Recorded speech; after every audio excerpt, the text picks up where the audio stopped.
Hello, and welcome to a special little Belting at Windmills, proudly a member of the Doof Network, where we're experiencing James S. A. Corey's novel series, The Expanse. I'm a longtime Expanse fan, Elliot Diebold. And making my first journey up the well, I'm Ruben Morehouse. While we're on hiatus, we also have this special little bonus episode with a special guest. Guest, who are you? It's me. It's Georgia. That's how people introduce guests, right? I like how you've just, sorry to ruin the behind the scenes magic, but there's a little written intro here. And my name's just written you didn't like follow I'm supposed to introduce myself like Donkey from Shrek, like just Georgia. That is how you were meant to introduce yourself. Sorry. You didn't do it. I would have loved that. Okay, let's try it again. Ruben, lead her in again. I'll do editing magic. And here's our special guest. Guest, who are you? Georgia. You're like a Pokemon. I love it. Perfect. Yeah. Just feel like a Pokemon. Georgia. Yeah, okay. So this is basically a little bonus episode. I'm forcing the other two to record with me because I kind of forgot to get Georgia on when we were covering Caliban's War, and there was all the talk about like May's genetic disorder, and I was really mad about that. So we have just finished recording the Abaddon's Gate one we released a little bit ago, and now we're going to talk about Maya's skeleton premature immunosenescence, which is what May had in Caliban's War that made her such a good vessel for proto-molecule shenanigans. So just quickly, this is a fake disease, right? Or is this a real disease? Sounds fake. I think it's a fake disease, but I will say it's like a very good imitation of a disease name. Like they are often named after a person, and they are often named after two people who discovered it together or at the same time. Like it totally sounds like it could be a real disease name. Yeah. What about like premature? I'm confident that's a word. Immunosenescence, is that a real thing, or have they made that up? So I googled it because I haven't heard the word before. And it's just a word for like aging of the immune system. So I think it is a real word, but it's not like something. It's not like, oh yeah, this patient's undergoing immunosenescence, or at least not that I've ever heard. There might be a House episode where that happens. Yeah. Premature immunosenescence sounds like it just means your immune system is older than it should be.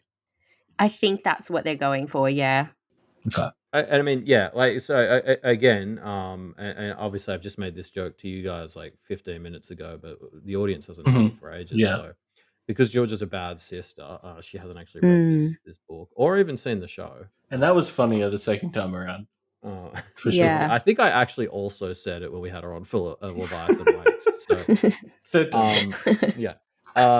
But anyway, I guess, yeah. So basically, this girl and a handful of other children have this premature immunosenescence, and the bad guys start kidnapping them because there's like an alien pathogen, and they're trying to hybridize it with humans. And so they use these kids because they've got dog shit immune systems, so it's easier to like use them to like experiment with, basically. Okay. Yeah. That's sad. Yeah, I mean they're not the goodies for a reason. Yeah. But they do make. I mean, spoiler alert: the kids make cool like half alien soldiers. So like the coolest. So it's actually good for them, really, in the end. Well, I wouldn't say good, but not as bad as it could have been because they get to at least be like badass monsters. Cool. Yeah. That makes me want to read the book. Fucking do it then. You did it. But yeah. So I guess we get this little description. I'm just going to read the quote from Caliban's War on what exactly this condition is. Yeah, the problem was tiny, really. A mutant allele produced a protein that folded left instead of right. A few base pairs difference, but that protein catalyzed a critical step in signal transduction to the T cells. Okay, now we're starting to lose me. Because okay, I remember from uni, an allele is like a version of a gene. So like to super simplify it, and tell me if I'm wrong about this, Georgia. But like, say there was just one gene for eye colors, then like you'd have a brown eye allele and a blue eye allele. It's like each version of the eye color gene is an allele. Yeah, and so you have 23 pairs of chromosomes. So you Yeah. have like one chromosome from mum and one from dad, and in 23 pairs. Um, and uh, an allele is like the part of the chromosome that like they correspond to each other. So you've got like a chromosome pair, and the allele like is the same spot on each chromosome Yeah, but as they're well. not necessarily the Yeah, and same. so Like, yeah, yeah. so like one, from one parent it might be brown and the other parent it might be blue eyes or whatever. Um, yeah, and then but the allele is for eye color. Right. Okay. And then, yeah, I don't really understand protein folding, but I get that it's a very precise thing that they love to get computers to try and do. Um, but like proteins folding left rather than right, that's like there's some really serious diseases where that happens, isn't there? Like where folding gets like mirrored. Yeah, they're definitely like on the borders of my knowledge of genetics, but yeah, just like a issue with folding, like tiny little problems in like different parts of your genetic code. Like it only has to be so minor for you to have like a surprisingly significant consequence. And then conditions where you have like an even bigger issue with your genetic, like basically the bigger the abnormality, the more issues or more changes that you'll experience. Hmm. Yeah. Okay. So that makes sense. So this protein basically, because I remember that like a lot of the proteins need to be the exact shape that they are to do their shit. So like a bit folding wrong can just completely fuck up the whole sitch. Yeah, and then if that protein is like a step in like a huge cascade of things that lead to something like building an immune system, then just having this one thing that doesn't work just ruins the entire chain. Like a lot of things in your body are like cascades and chains. Seems like bad design. Like you got to build in some Maybe. redundancy. Yeah. Hmm. But yeah, okay. So I guess that's what this next bit's talking about. Like the protein that's folded wrong catalyzed a critical step in signal transduction to the T cells, and T cells are like immune cells, right? Yeah. So T cells are some of the cells that uh, make up a part of your immune system. And I guess transduction would be like activating them. So the idea is that it sounds like what they're trying to say is that um, in this condition, you're missing the ability to activate the T cells. Right. Okay. Yeah. Okay. Well, and I guess the next part of that backs that up because the next part of the quote is like May could have all the parts of an immune system standing ready to fight off a pathogen, but without twice daily doses of an artificial catalyzing agent, the alarm would never sound. So yeah, basically, like the rest of her immune system works, but the bit that's actually like ringing the fire alarm so that they swing down the pole isn't working. Yeah, which probably doesn't 100% track.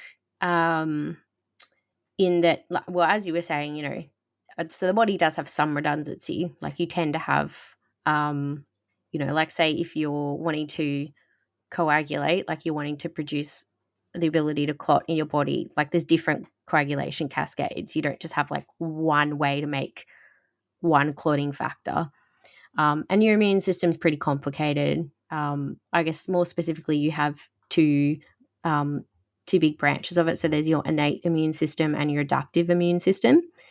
The innate immune system is essentially like the first line. So it's just like all of your neutrophils, like Yeah. white blood. But in case we have listeners who don't know what neutrophils are, that's not me, but It's so a delicious cereal, right? yeah. So it's a type of white blood cell. So, like you have all different types of white blood cells, which includes T cells as well.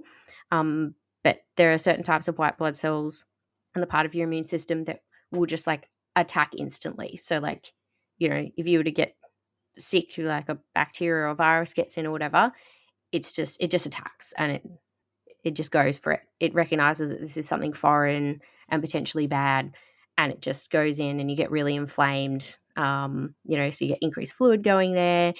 You get all these like what you call, pro-inflammatory cytokines or like other markers and things that signal for your body to send more white blood cells to attack the intruder. So it's kind of like the first wave that your body has.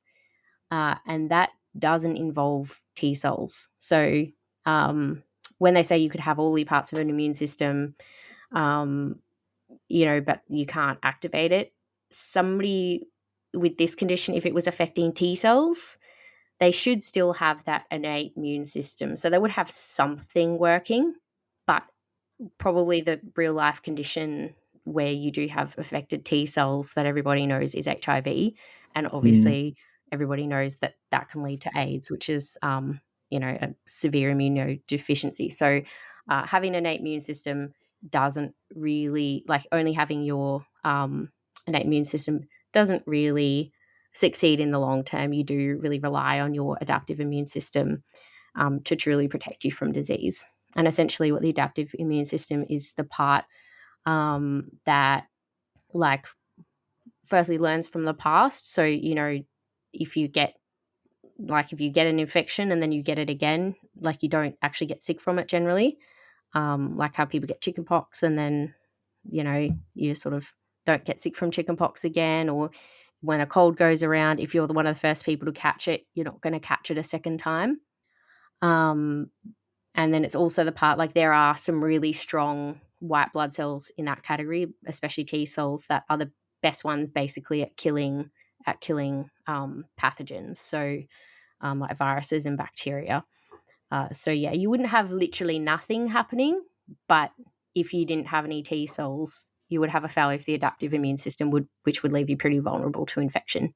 Yeah. Okay. I mean, the comparison to like HIV/AIDS, I think, really helped me understand how not good this would be for the kids, basically. Yeah. I think actually probably an even better comparison would be the other condition where you don't have adaptive immune system. I can't remember the actual name for it, but it's the bubble boy syndrome, like where kids are Okay. born without an adaptive immune system. Are the bubble kids. Okay, so they do have the like neutrophils and the first innate stuff. Yeah, but they don't have that kind of second Yeah. stronger wave of attack. Yeah. Okay. Which Cool. nowadays I think they get a blood marrow transfusion, and the idea is that because that's where all of your white blood cells are born, and where some of them mature and stuff as well. So I think it can now be treated, or at least somewhat treated, with blood marrow transfusion. But anyway, back in the day, you used to just pop them in a bubble. Yeah. Okay. I don't know if they tried that here. I mean, they're kind of already in space, so like Yes, it's a sorta. big bubble, but yeah, pretty much. Oh, we'll talk about that later. But yeah, so okay, like I guess okay, so yeah, it makes sense that instead of sticking these kids in a bubble, they just give them the artificial catalyzing agent, which I assume is basically just artificial versions of the protein that folds wrong, or something like that. But Yeah. the part that was really interesting here is the quote sort of finishes and then says like, so far the studies hadn't been able to tell if it was more common outside of Earth because of an unknown low G effect or just the high radiation levels increasing mutation rates generally. Yeah. So what's your take on this? As an official space doctor. Well, generally speaking, so like in medical school, like let's say you're in a tutorial and you'd get asked like, oh, what's like the cause of X disease or illness? You just, every time you'd be like, it's a genetic predisposition with an environmental trigger. And they'd go, yeah. So that is pretty much, it's like the same as the 80-20 rule. If somebody goes, what's the likelihood of this? It's either 80% or 20%. That's how you get through med school. Done. But yeah, I mean, generally speaking, so there's usually, I mean, this is obviously a genetic condition as well though, but in terms of their, like whether it's from microgravity environment or high radiation levels, I don't know, hard to say. Microgravity definitely affects the immune system in general. Like they've found that being in that environment, it just reduces the effectiveness of your, pretty much all of your white blood cells just don't work as well. I'm not exactly sure how they've like measured this, but anyway, apparently. Sorry, do they know why?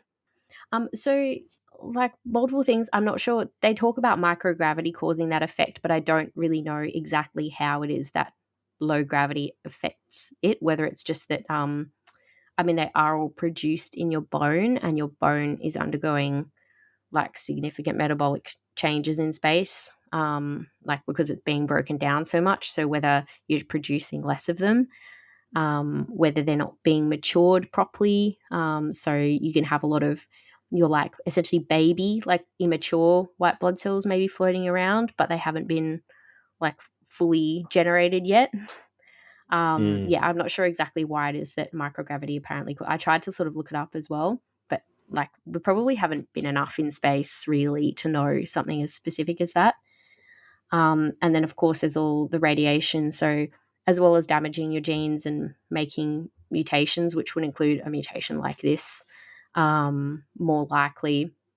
I mean, also, it's just causing general damage to, like, if you've got some white blood cells floating around and they get, like, slammed with a radioactive particle, like, they probably die. So, yeah, it can also just be directly impairing, and also if they're hitting like your organs that are supposed to be producing white blood cells and causing tissue damage, then you will have reduced production or reduced effectiveness of those cells. Yeah. And then there's other things like inadequate diet and exercise, which all contribute to your immune system. Like if you've got vitamin deficiencies and things, other micronutrient deficiencies. And then there's, I mean, other things, at least in real world space environment, things like confinement. So you've got lots of people crammed into a small space, more likely to infect each other. And psychological stress, we know, has an effect on immunity as well. And just generally being in like remote, isolated environments. So like people who are, in Antarctica and people who are in submarines and things as well, there's been shown to be a sort of lower efficacy of the immune system in those people. Mhm. Yeah, which is pretty interesting. Yeah. Actually, you'll appreciate this. One of the things they bring up in the book is so like Ganymede, which is one of the moons of Jupiter, um, has one of the only natural magnetospheres in the Oh, solar system, and nice. that's a real fact. So it's where like most of the belters and people who live in like the far reaches of space go to have their babies because it's like the safest place to be pregnant. Mm. Um, Yeah. and I think they also say it's pretty common for both men and women to like put eggs and sperm there, basically. Um, Yeah, I was going to say, I was like, what about all your, yeah, your eggs yeah. and your It's like I spermie? think it's pretty standard, like fairly early on, to donate and keep a bunch of them on Ganymede. Then it's like when you're ready for a kid, you go there and get it shoved up in you, basically. Yeah, that makes sense. That would be smart in this environment. But yeah, because like the magnetosphere is what blocks all the space radiation from getting to us here on Earth, right? So like, yeah, it makes sense that Mm, Ganymedes does it up there too. yeah. Mm. I guess if this is a genetic problem, maybe high radiation levels causing mutations would make a little bit more sense. Um, an unknown low G effect would give you a general immunosuppression, but I don't know that I can't think of a mechanism by which it would cause this like specific, you know, protein misfolding. Yeah. I guess, okay. I'm not that, like, I remember at uni learning how, like single cell things like bacteria, right? They create two versions of all their genes and then split and divide asexually. Whereas we kind of do the opposite. We get like the sperm and the egg, which both have kind of half of a person template in them, and you smush them together and then you grow a human Yeah. out of it. Um, so, like, would the process of forming sperm or even eggs? Sorry, women make all their eggs. Are they born with all their eggs? When do the eggs get made in Uh, humans? the eggs are made in the womb and Yeah. they Okay. deteriorate like over Yeah. time. So you have like, and it's like really fast. Like you've got heaps and heaps when you're a baby girl, and then you got like fucking like half of them left or something when you're 18. It'll probably even earlier than that. I can't quite remember, but I remember you looking, you're like, oh man, that needs to be pretty quickly. Yeah, wow, okay. I did not realize that many of them are basically just discarded. Yeah, and you have obviously the difference for anyone who doesn't know, women have a finite amount of, so you are born with the eggs that you have, and they are just the eggs that you have, and they slowly disappear over time, whereas men are constantly producing sperm, and so um, that's why there's the ticking clock or whatever you want to call it for women in terms of having children, because basically the longer you leave it, the less eggies that you have left. Mm. And also the greater chance there is that like the eggies have deteriorated over that time and can have problems with them. Yeah, okay. Whereas, like, because if the sperm are constantly being made, unless something breaks the mechanism to make them, like they're all going to Yeah, be like unless you have an fresh. innate, like obviously men can be infertile because they've got like every sperm that they're producing is Yeah, not working properly or whatever. But it's not like a deterioration over time, and you're still yeah. making new ones all the time. As opposed to like women, yeah, you just have this set amount and you can never make another egg. It just is there. So I knew a guy in college. Genuinely, he was 20 when because he'd learnt that fact, that like men are constantly producing sperm, and he'd heard of the concept of blue balls. He genuinely thought that like if he didn't masturbate His testicles would every explode. couple of days, like his testicles would swell and he'd have to go to hospital. Um, He's like, oh no, not November. It's so hardcore and dangerous. yeah.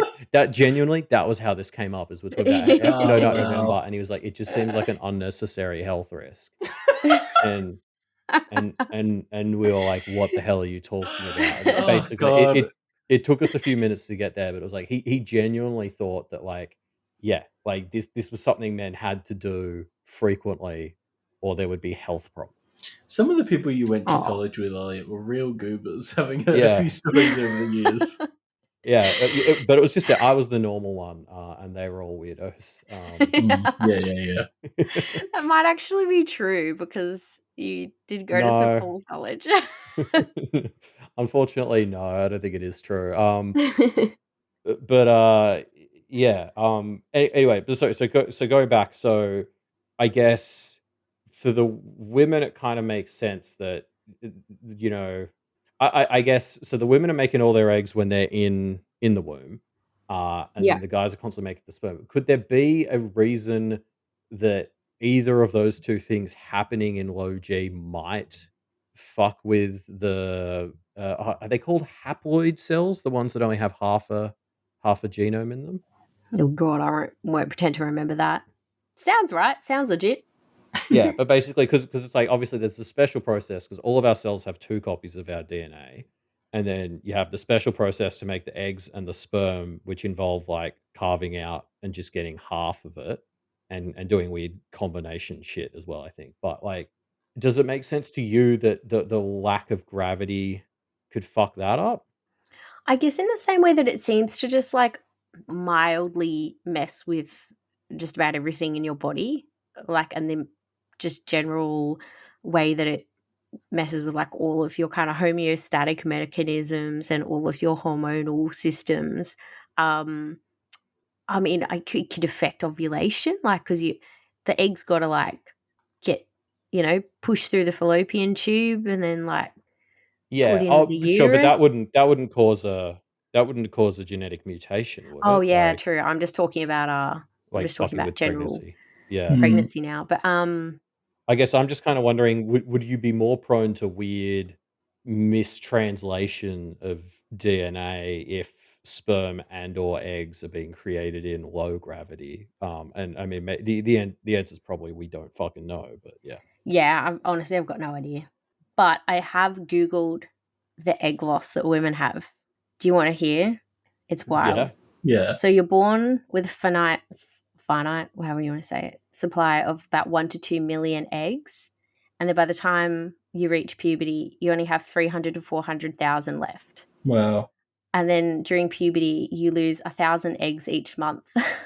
Whoa. 1,000. And then that accelerates after the age of 32. I'm 33, by the way.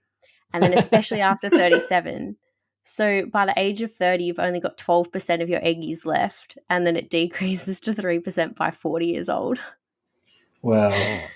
It's Okay, because crazy. this is what's wild to me about this, right? Is like just like I know evolution is random, but obviously like Darwinian forces kind of push us towards having gooder systems because like the evolution that randomly goes towards something that's better tends to work. I don't quite understand how this system won out. Like why? Mm. Because the eggs seem, I would say, crucial to the entire reproductive cascade.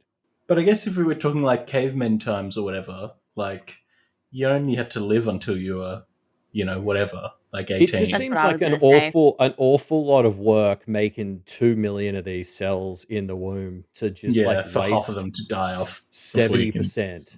Yeah, Yeah. I'm not sure why they all have to disappear like that. That's what I'm not Yeah. 100% clear on. And also like yeah, again, it just seems like literally putting all your eggs in one basket to make them all in the womb. Mm. Like Yeah. that Yeah. just feels like bad evolution to me.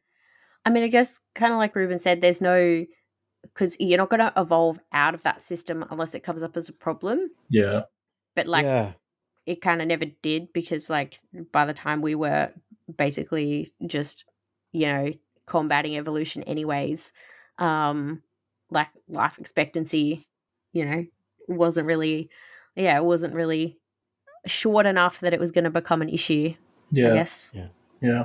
It just is. Yeah, I don't know. Like, it's surprising to me because sometimes you hear, It seems like, inefficient. yeah, well, and like, because this is the thing that gets me about evolution, and obviously the answer is it's just random bullshit. But like, even the fact that we have like different sexes, like you need a sperm and an egg, like how did that happen the first time? You know what I mean? Like what was the first creature that was like, okay, like we're gonna make half of it, and luckily somebody else evolved at the same time, probably my sibling at this point, who also generates another half, and luckily we also evolved the system to combine them into a baby that's different from the two of us. Like it's kind of wild that because that would have all needed to happen at once, right? I think by definition it doesn't all happen at once, but I kind of get what you mean. Like it Like just feels like at some point there were only like things that could replicate, and then suddenly there were Mm. things that were able to reproduce. And yeah, yeah, like Mm. like as in to go from being a single cell that divides, or even a multicellular organism that like clones itself asexually to having sexual reproduction. It feels like there's multiple pieces of the puzzle you need to get simultaneously, and I'm just amazed that that seemingly happened. yeah, it's pretty crazy. The whole of biology is basically that. You're like, how did Yeah, we get to here? yeah, I mean, fair. Um, yeah, there's some wild shit in evolution, and then because like you get parts of us that are like so incredibly well optimized, and then yeah, other parts where like yeah, as you said, there's just no pressure on it, so it's like fuck it, like Yeah, like our brains are like crazy efficient or whatever, but then Mm. I think scientists are still debating whether the appendix actually does anything, or we just kind of it's just a leftover. yeah. Actually, and sorry, because you used the word cascades, George, I do have to bring up that that was a Ruben knows where I'm going with this. The character who this quote is from, Prax, whose daughter has this immunosenescence problem. Um, he is a like oh fuck, what is it? Like He's not a herbologist, botanist. botanist, yes, thank you.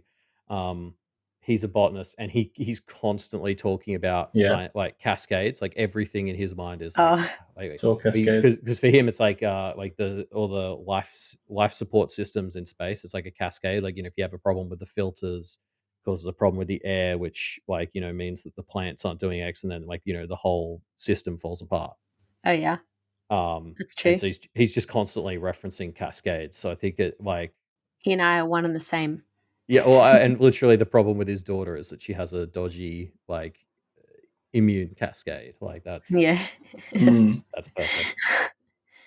I wonder who. Sorry, because as far as I'm aware, like the two authors of this book series, Ty and Dan, I think one or both of them had like did engineering at university or something. I need to double check this, but like I don't think either of them are doctors. Like I wonder how they do the research. Like the fact that they knew the word immunosenescence. Like I don't think Mm.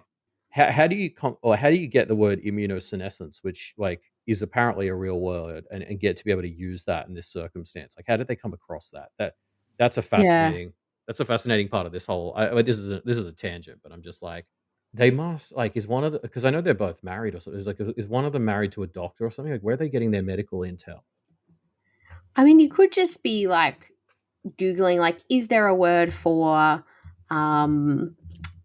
this? And then it comes up and you're like, oh, yeah, close enough.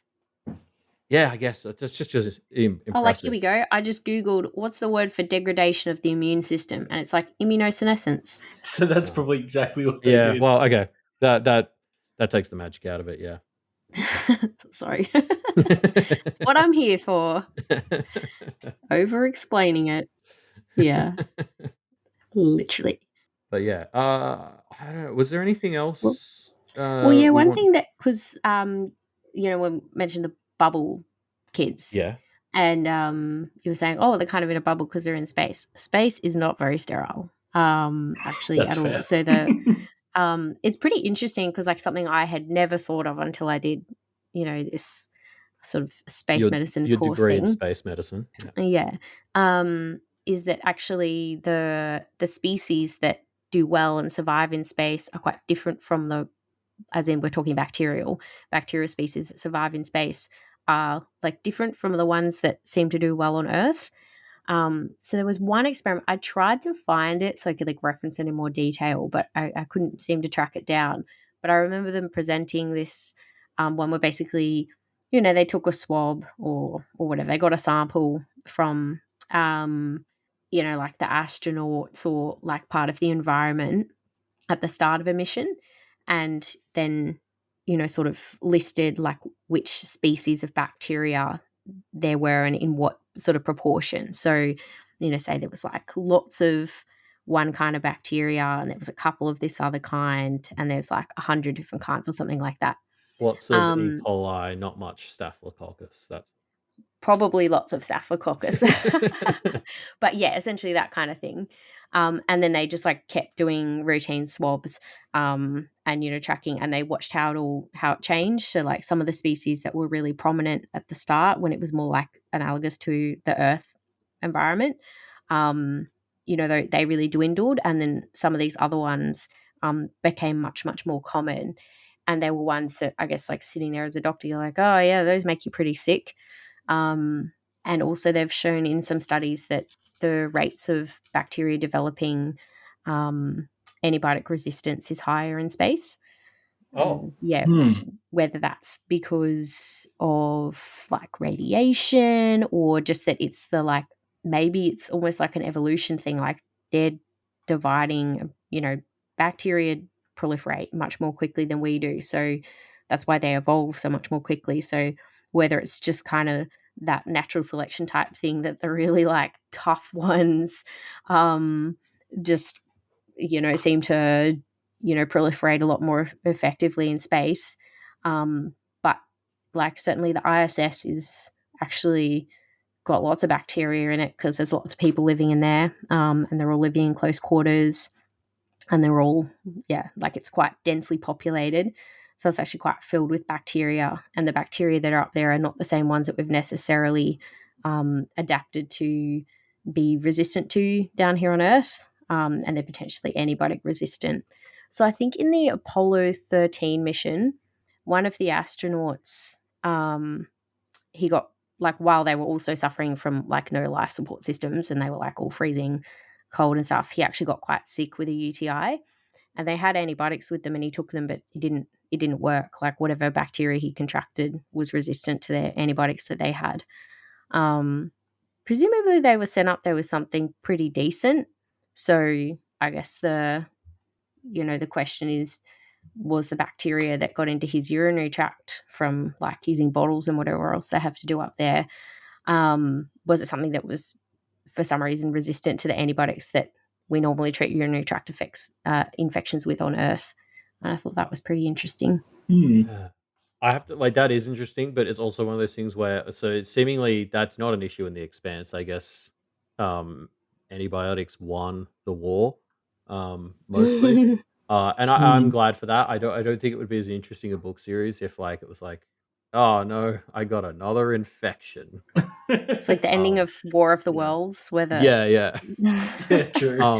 alien So invasion is stopped by bacteria. yeah, but like, so I'm glad for the Expanse as a narrative that they made the world building choice to just say we have super antibiotics, just fucking shut up. That's But fair. that's fascinating that in real life we might actually have to worry about, because I guess you hear stuff about superbugs in like hospitals here on Earth, and it's like, okay, but so Mm. even if we try to evacuate to space, um, that's that problem's going to get worse. Yeah, yeah, exactly, potentially. Mm. Um, and plus, the other interesting thing is that, like, say you think, oh, okay, I'm going to take all of these important medications with me to Mars, and you know, you pack them all in your spaceship. The radiation severely damages all of the drugs as you travel. So, Oh wow. like, essentially, they expire really quickly. So you'd have to have them like protected in a little radiation sort of closet or something, like a shielded closet. I mean, yeah. And I was like, oh, that's bloody hell. You just can't win up there. Yeah, okay. So yeah, like you also have to factor in that the medication is going to be shitter up there too. Like, yeah, okay. Yeah, It's starting to sound like space is not ideal. it's kind of like that maybe we did not evolve to be there. And it's going to be a big shit fight to be out there, pretty much. Yeah. I mean, that is essentially a summary of the first few Expanse books. To be fair, Yeah. a lot of Caliban's War in particular can be summarized as, "What are we doing out here? Humans are not. We suck at this." Yeah. I mean, I suppose you could argue, like, at some point, humans evolved in, like, the tropics. And then we've managed to somehow make our way around and populate a significant portion of the earth, even in places that you would think, how are people living there? And, like, how are they Mm. surviving there? Um, like Melbourne. Yeah, exactly. Zing. But seriously, oh Um, my god, that place is so hot and so cold. Like, I don't even it's know how terrible. people and why. But even like, people living in Greenland, like Yeah. Oh yeah. Well, people like pretty living in rough, pretty you impressive. know the north, like just there's really high latitudes, Yeah. like whether it's like northern Russia, northern Scandinavia, Yeah, northern exactly. Canada. So, I guess there's a part of you that's like, well, we also seem to, as a race, we're quite adaptive and as technology advances, I'm sure we'll get there. But at the moment, there's definitely like a lot of barriers to any kind of long-term space travel and especially settling. So like, yeah, the chances of whoever ends up going to Mars first will probably get cancer. Their bones will crumble to dust when they step back on the Earth. Like they're gonna be so sick when they get back. Hmm. Just don't come um, back. they'll probably just have to stay there. Yeah. Yeah. On Okay, my so trip. yeah, I guess like what the scientists need to do, like, well, we need to invent the Epstein drive from the books, obviously, so solve that physics problem. But I guess the question here would be, what, like, because I guess in real life we've basically only really tested like 1G and essentially 0G, right? Like you're either at the space, Hmm. like you're either in a space station that's at basically zero, or you're on Earth and you're at one. Well, but Um, people have got, scuba divers and shit go yeah, I'm into. pretty sure that counts as zero. Does it? But don't you have more? I guess I'm thinking about pressure rather than Yeah, gravity. yeah, Yeah, yeah, yeah. a bit Like, different. Yeah. yeah, and that's yeah, and obviously that's going the other way because in space, well, depends on Hmm. how good your air seals are. But I guess what I'm thinking is like in the Expanse, we've got a lot of characters. So like when you're on Mars or something, it's like 0.3 G. Um, Yeah. so it'd be interesting to see how that affects like the bacteria stuff you were talking about. Like, Yeah. Would it be? It'd yeah, be maybe there, but less. yeah, or does it happen not at all? Is there some like sort of threshold where it all cascades? Yeah. Special word. True. Hmm. Um, yeah, and because like a lot of the people in these books, they have the Epstein drive, which allows them to like accelerate and decelerate for pretty much the entire trip. So a lot of them are constantly sitting at like 0.3 G for like their month long travel or whatever. So you get like way more varied. Whereas in real life, we only basically kind of know some basic differences between 0 and 1. I don't think we really understand what point 3 Mm. would sit at in a lot of these. Yeah, like how much that would. So, say we know that your, bone mineral density drops by 1.5% every month or whatever in 0. Like, how much less will it drop in point 3? Will it be Yeah, actually like significantly less, or will it be like still surprisingly a lot? I guess we don't really know. we could like spin up one of those rides from the fair and just have people live in one for a while, and that would be. I mean, in space, you'd have to do it in space, but like, yeah, I mean, we could do it. It'd be a lot of money for a question that doesn't really matter that much right now, but we could do it. Because that's like, have you seen The Martian, the movie, The Martian? Yeah, Like yeah, with yeah, yeah, and they have the like a sort of centrifugal spaceship design in that one.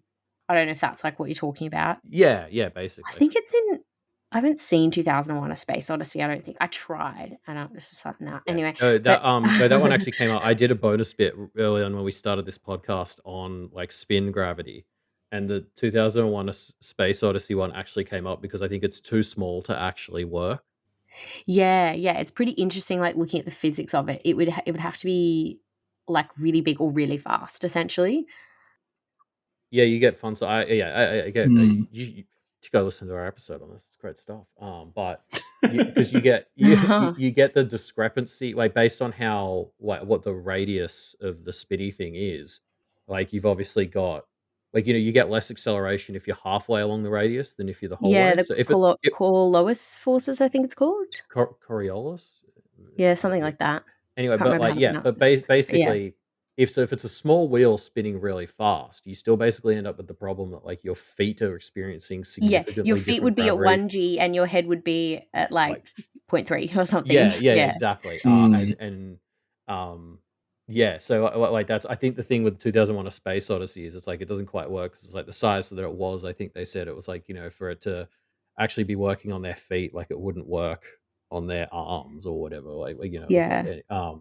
And like I think in The Martian they have a scene where somebody is like, I think I'm not imagining this, but they're climbing from like the outside of the centrifuge, like up a ladder towards the center where it's 0 G. They're just like climbing up the ladder, but actually you would be getting like pushed to the side and you'd be like, like clinging on yeah. to the ladder, but they're just like casually climbing up it and you're like, oh, not quite. Yeah, we talked about like what what like ball sports would look like Yeah. in Yeah. because there's all this weird shit where if you're Cool. throwing like in the same direction as spin versus against spin, you get Yeah. completely different arcs. So Yeah, yeah. like there'd be this really weird effect of like if you had like a soccer match or something and the course was aligned or not the course the field was aligned with the direction of spin like switching sides at halftime would actually like make a huge It'd be difference to how wild, you yeah. play. Or if you were, like, running laps and stuff as well.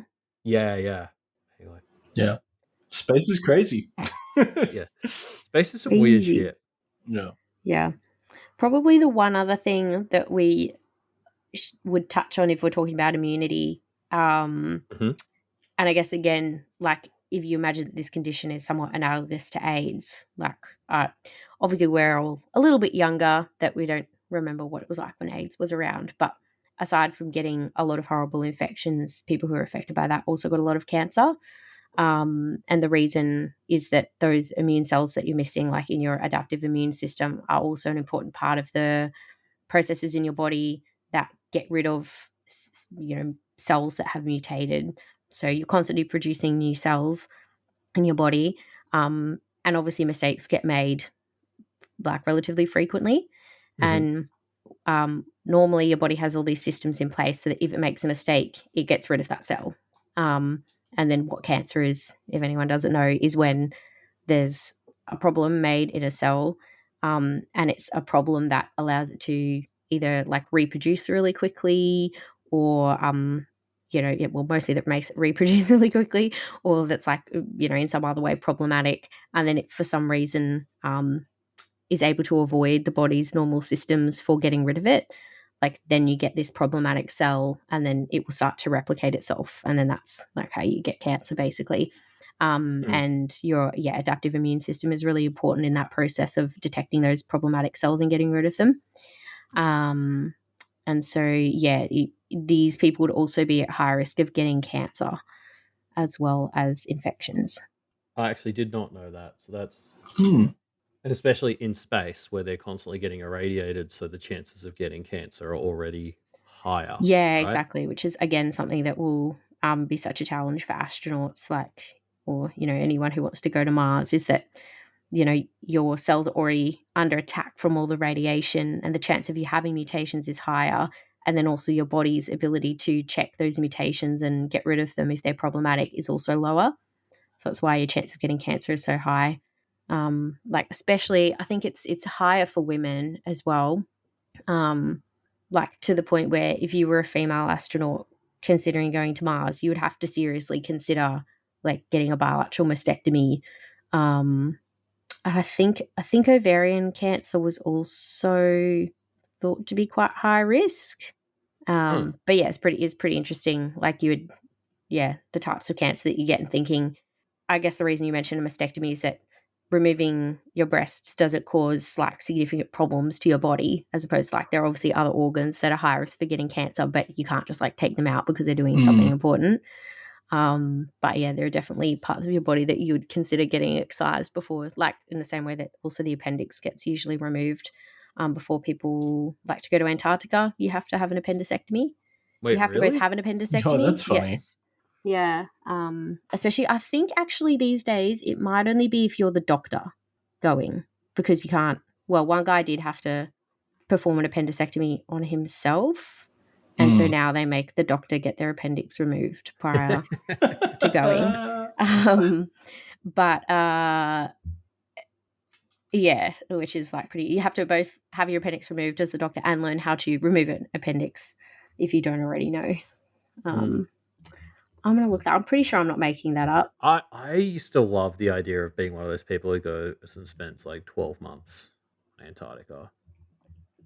I think I've missed the window now, which is a shame. I definitely romanticized the shit out of being one of those people who like I just wanted to go and be like the chef or something. I mean, I don't have the cooking skills. Like I'm not very qualified for any of the jobs, which is a big part of why it didn't happen. But the isolation would definitely appeal to me. It's kind of like interesting because I thought that too, and this is not like something that I was thinking about when I was a kid. Like this is even pretty recent, like while I was doing this degree and stuff. I feel like, oh, like doing an overwinter in Antarctica or something, that'd be kind of cool. And then I actually like spoke to some people who've done it, and it's such a variable experience.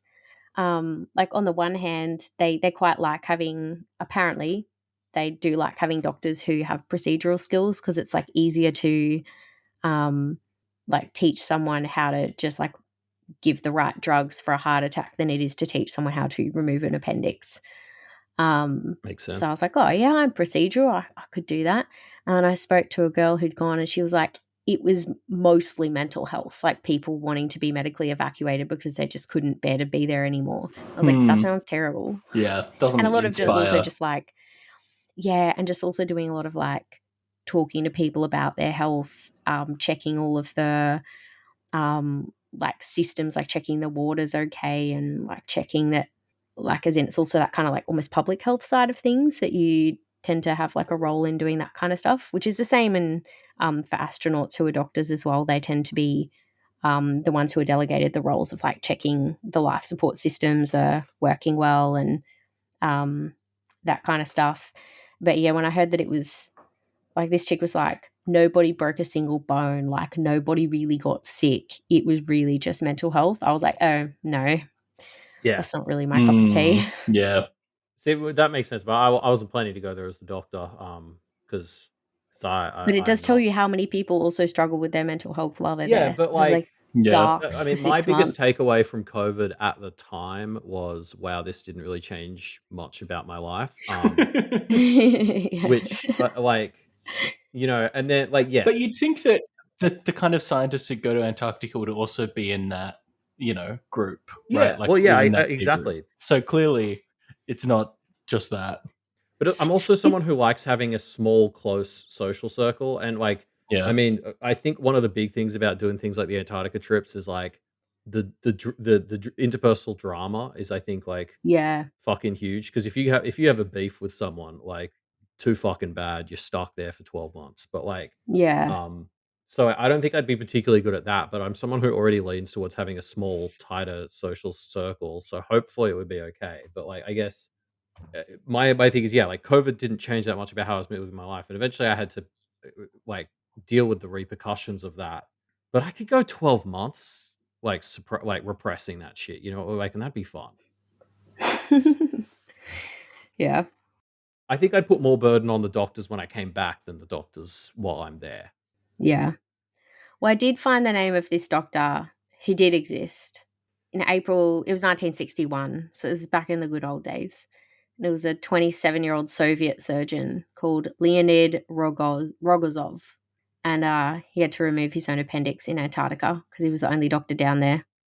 I gotta say, like, if you'd asked me to guess where the guy who did his own appendicectomy was from, Yeah, Russia's at the top of the list. Yeah, so Soviet Union Yeah. would have been pretty high up there. Like, you said like Soviet, and I was just like, that tracks. Yeah, absolutely. It's like he operated on himself for nearly 2 hours. That's so long.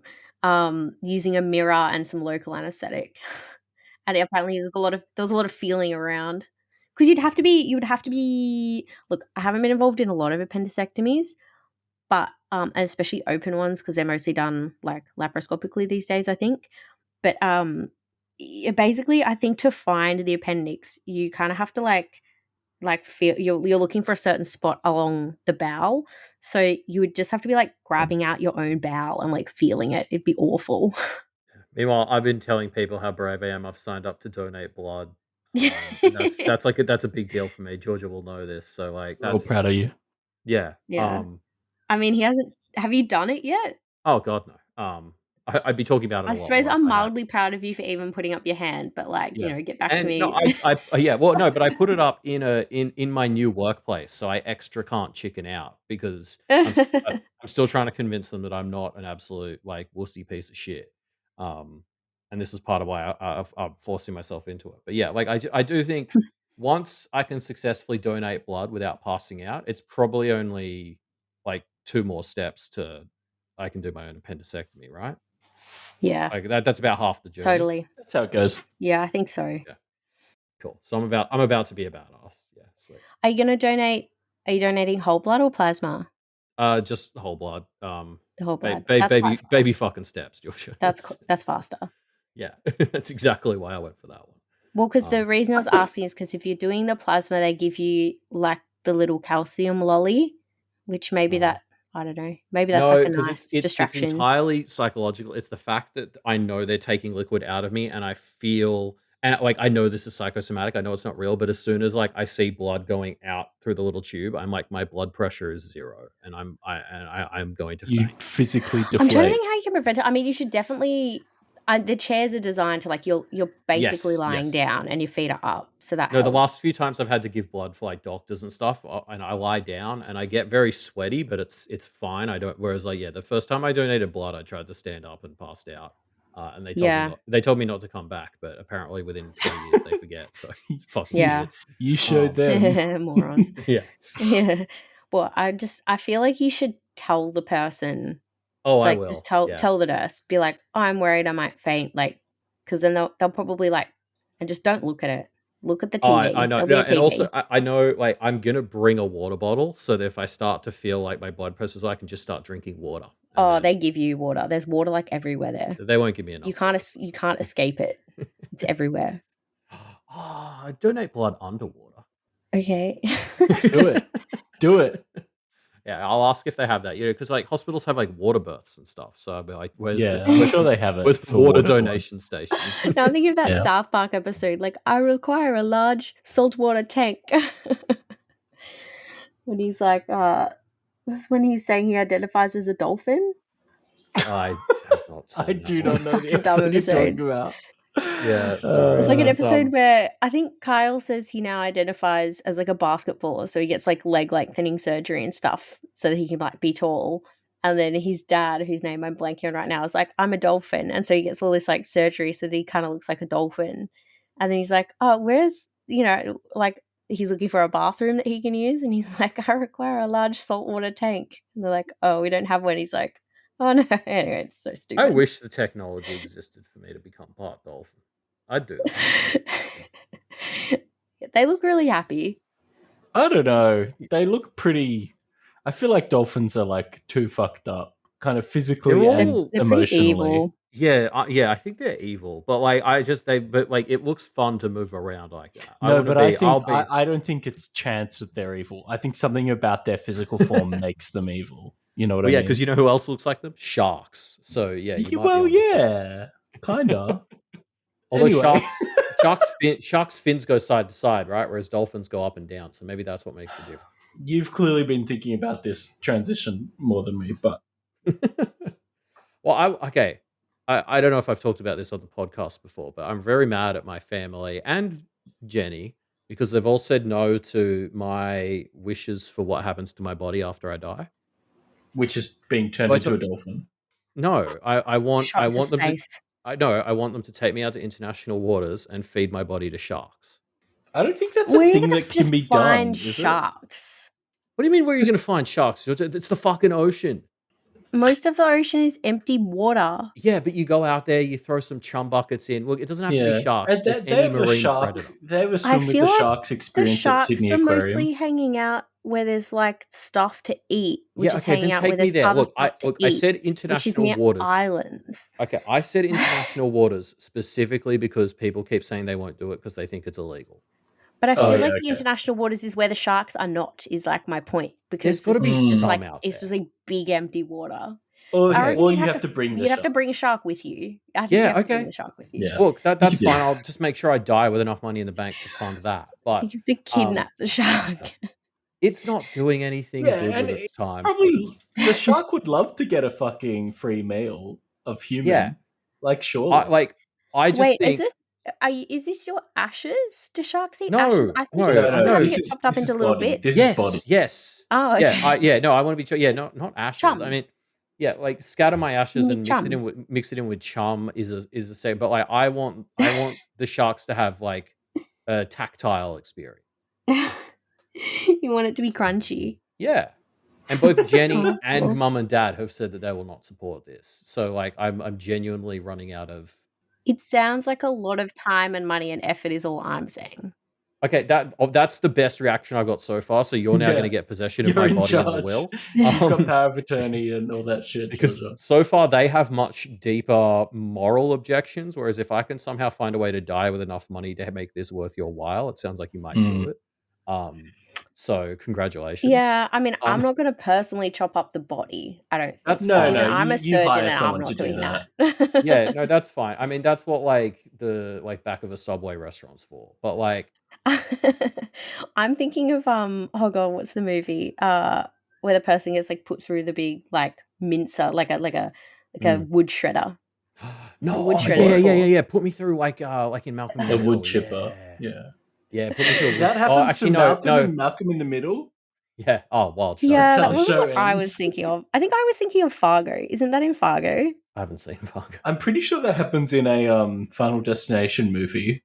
But okay, no, I actually don't want a wood chipper because that's going to make the bits too small for the sharks to really get the experience I want, which is I want them to like take bits off me. I actually don't want to be that small bits. I think even just like cover me in tasty, tasty blood and then just tip me off the side in a whole piece and let them really rip it up. I'm not sure how much sharks actually enjoy eating human meat. Like they tend to bite people and then they're like, oh, They don't eat and then it. they just Yeah, bite interesting. them off. Yeah. I'm pretty sure Steven Spielberg made a documentary that says otherwise, Georgia. Yeah, that's true. I do remember seeing that documentary. But yeah, anyway, look, all I'm saying is I am not an unreasonable man. If the sharks are not interested in my body, fair enough. Just leave it there, I guess. Like we can't force Little the sharks to fishies eat would me. come and start nibbling away, I reckon. That's cool. after a Like, while. yeah, I'm down for that. But like, yeah, like look, I'm not enough of a sicko that like we can stack the deck and cover me in like, you know, yummy blood. But like if they don't want to eat me, they don't want to eat me. That's cool. They have free will. I'm just mad that nobody's willing to try. Why sharks? I don't know. Yeah, it's a fair point. Well, I'm not going to all that trouble when you don't even know why. Yeah, you've got you want this. You've got to define the kind of live the dream a little bit more, Elliot. You know, It's just like of all the animals to be eaten by, that's the but coolest like one. if I like don't know, Jane like- Goodall had said, "I want my body to be ripped apart by chimpanzees or orangutans or whatever the fuck it was," then I'd be like, okay, that makes sense. But you're not like that into would have sharks been so enough. wild. Yeah, do you think? It would have been a fun way to go out. Like, one more favor to the monkeys. Let them eat me. Yeah. What species of shark? Yeah, I'm. Nah, see, this is just proving like, you don't know what you're talking about, Elliot. You've got to. No, it's You just, don't it's even just care. shark. No, devotion sharks. to sharks. Sharks are a vibe. I don't need to be that devoted. I just enjoy scuba diving. I enjoy marine life. Yeah, I want it okay, to eat that's me. fair. That's basically But then, it. Like, but does it have to be sharks? Why don't you just like give yourself a mafia style funeral where you cement brick yourself and jump off of a boat? yeah, You no, know. like I mean, sure. Like if little fishies end up eating me bit by bit, or like I sink to the bottom and become like one of those little microbiome things, like the yeah, like the like the sunken ships. Titanic. Yeah, Yeah, like that's cool, but it's lacking the bombastic violence of something like an orca or a shark really just fucking up my body. Yeah, okay. And I guess part of me is like, not like like I'm not using it anymore, so I think someone else should get to have some fun, just like really tearing it apart. Same as like when you see one of the, those old cars in like the rooms in the where you go with a scrapyard. bat and bash them up. Like, Oh yeah, it's in about the wrecking room. Yeah. Yeah. Like I want to give specifically aquatic life the same opportunity. A free pass at you. Yeah, fair I feel like dolphins would be interested. Oh no, they'd get weird and sexual about it based on what I know about dolphins. What about piranhas? Piranhas would be cool. Piranhas would be cool, but my understanding is they're not actually that. They're not Like I as think they only get crazy like that as- if you starve them at first, and Yeah, like I don't really want to do that to Yeah. them. Like this is about being environmentally conscious, not like Okay. torturous. What about an anaconda? We saw that movie recently. Oh, The that's documentary. actually, yeah, that's a good one. I was obsessed with the original Anaconda as a kid, and knowing an anaconda would eat me. Actually, yeah, that's That means an you don't have to be acceptable- worried Maybe about like the really international slowly waters thing. digested. Yeah. If that's you really take my harder. body to like the Amazon and feed me to an anaconda, that's also acceptable for sure. That sounds I feel like like more if effort to me. you paid, I feel like in South America, you could just like pay the right person enough money, sort it out. Yeah. It wouldn't Yeah, be yeah. legal, but you'd be able to figure it out. Yeah. Yeah. Okay. I'll look into that. But I guess is that everything we had to talk about in this episode? I think we had a little bit more kind of animal nonsense to talk about, did we, or no? Ruben and I haven't specified what animals we want our bodies eaten by yet. So Look, no, really, you know what? not even Look, halfway. yeah. No. Tell me and I'll make sure it happens. I appreciate you starting to wrap up the episode, Alex, because I do have to go to an improv show. Okay. Cool. Oh yeah. Well, thanks, Georgia. I'm not sure exactly when we will release this, but the first 3 quarters of this episode was very informative. And I apologize for the last quarter. Me too. Sorry. Yeah, great stuff, gang. Thanks for good to chat to you. Strong ending there. Yeah. Cool. See you later. Bye. Bye.